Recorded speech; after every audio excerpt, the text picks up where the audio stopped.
My Roommate is a Vampire by Dennis the Menace. Read by Deathlight. Chapter 7 First Impressions.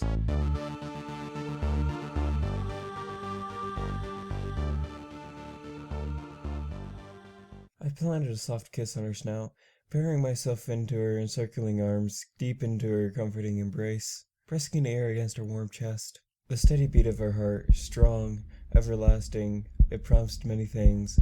Life, love. It told me that she wasn't a blood-sucking monster, that we could make it work, and that she'd be mine forever. Even I knew how impossibly stupid that sounded. How did you know when you were in love?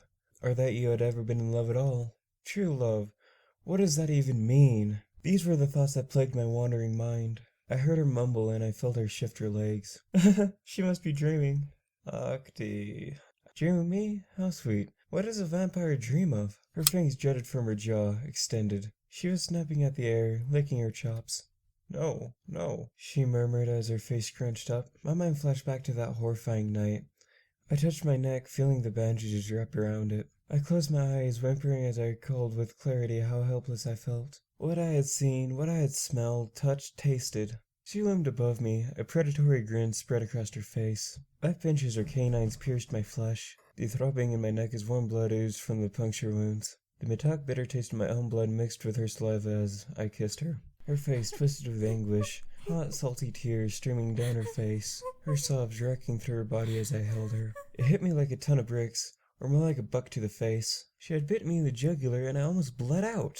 I tried to edit it out, pretending that things were alright. They weren't. By some stroke of luck, I managed not to die, and the worst part was that I didn't know how to feel. Maybe it was shock that had stopped me from thinking things through, stopped me from screaming bloody murder as she fed on my blood, letting me forgive and forget all too easily. Had we rushed things? Was it all just a part of being young and stupid, quick to jump on things, throwing our hearts in before our heads? And if so, were we allowed to be young and stupid and make mistakes? I like to think myself as a sensible mare, but these past few days, I'm not too sure anymore. I feel like a novice, inexperienced for my age. I admit into knowledges of how love works based off of trashy chick flicks and romance novels, such as the vampire one that got me into this whole mess in the first place. This is my relationship with another filly, no less. And I was pretty sure Vinyl Scratch had a romantic dealing with other ponies in the past, but that didn't concern me in the slightest. What bothered me was why we were attracted to each other, and why we even liked each other in the first place. Did our mutual love and our passion in life, music, bring us together? Or was it something more? To be honest, I didn't have a clue. It transcended physical appearance, clearly. Octavia, you idiot. Yes, I was an imbecile. Can't you ever be satisfied with what you already have? Isn't it enough that you won her heart? I guess not. Brooding again. What a mess. I didn't want to think. It hurt to think.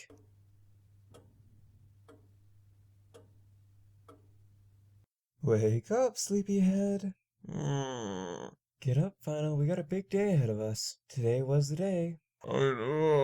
She mumbled, her face buried in the pillow. We agreed to put some distance between each other as we strolled through Canterlot, the streets paved with gold. Smiling and giggling every once in a while, we brushed up against each other, skipping like foals, laughing at nobles, with all their ridiculous hats and their noses in the air. Here, here, I said, pointing at the clothing store. I was never the one for dresses, as you can tell with my bow tie. They hindered my movement and made it nearly impossible for me to stand up and play my cello. Any pony who was any pony, or at least those who could afford it, wouldn't be caught dead wearing anything but Contreras boutique.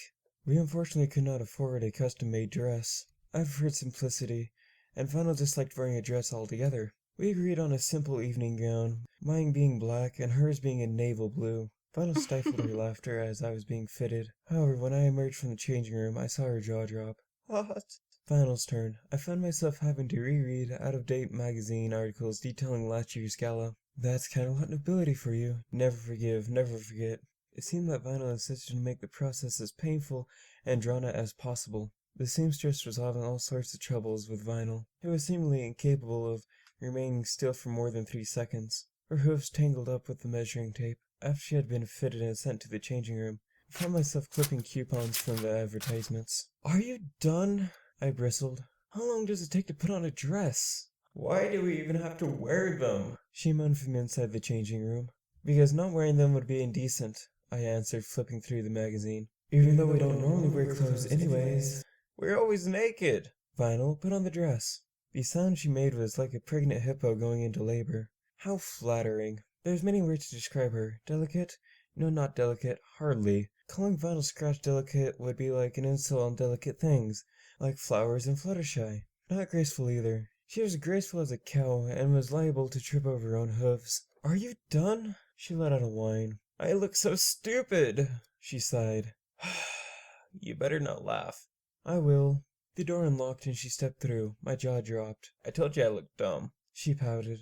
She was absolutely stunning, clad in a blue flowing gown, velvet and attractive. It accentuated her natural curves. Formal and classy, it was perfect.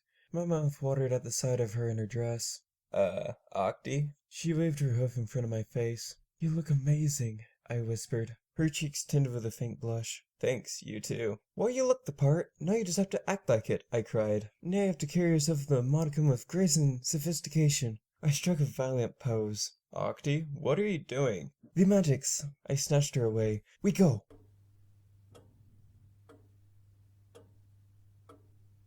By simply walking through Camelot, you would find that there were a multitude of different cafes on the Avery Street corner. We chose a rather elegant restaurant, relaxing on our cushions underneath an umbrella. Sit up straight, Vinyl sighed. I don't understand why we... Don't talk with your mouth full. Even with her glasses on, I could tell that she was frustrated. She swallowed. Why do we have to pretend I'm all high class? It's not my style. Because if my parents disapprove of you, regardless of what I say, they're gonna make my life very difficult. So? And in return, yours will become a living Tartarus. Oh, and that reminds me, please try to confine your vocabulary to a traditional question for tonight. Alright, don't say that. Roger. What did I just say? Gotcha. Vinyl!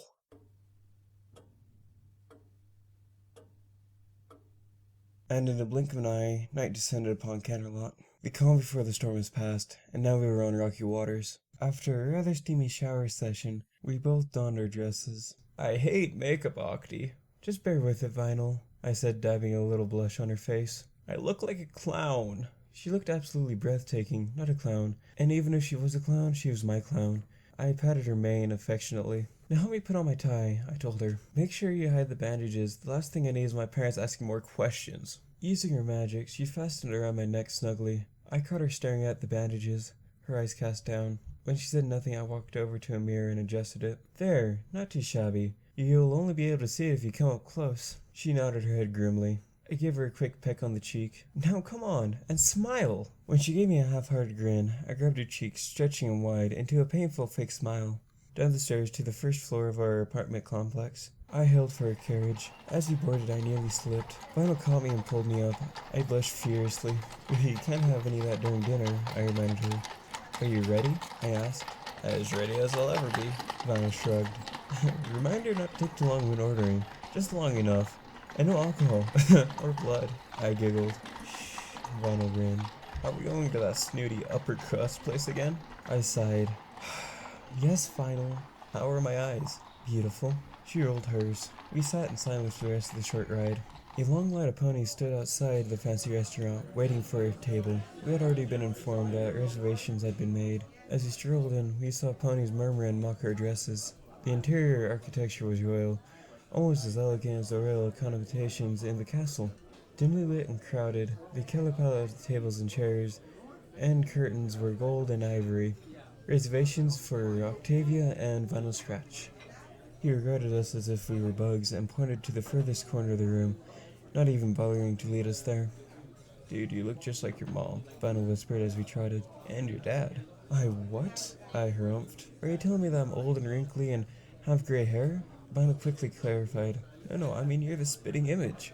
She's got your mane and coat and eyes. Is that supposed to be a compliment? Look at her, she's even got the same smirk. What smirk? Yeah, I'm so much better than you, one that you put on whenever you play the cello, she teased. I winked at her lightly. As we got closer, I could hear Vinyl gasp. Octi, your parents are both.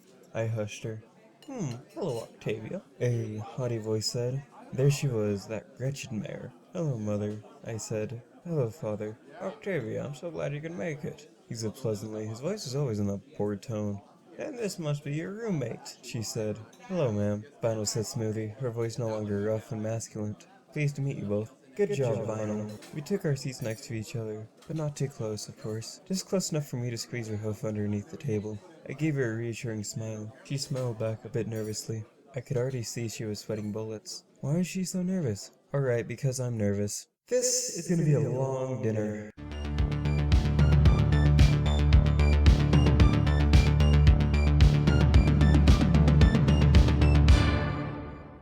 Hello everybody, I'm kind of sorry about some of the words because I just can't say some of them. Because I suck at reading, I guess. Anyways, and if you notice towards the end there, for Vinyl Scratch sounding a lot like Octavia, well, it's because all I do for her voice, for Vinyl's is, I add gruffness to Vinyl's, to hers in order to make Vinyl's, so that came out really weird. So, whatever, I think you get it. Anyways, so yeah, Vinyl, it's just made from adding roughness to Octavia. That's it. And I'll be seeing y'all next time, and remember, there's always a new dawn.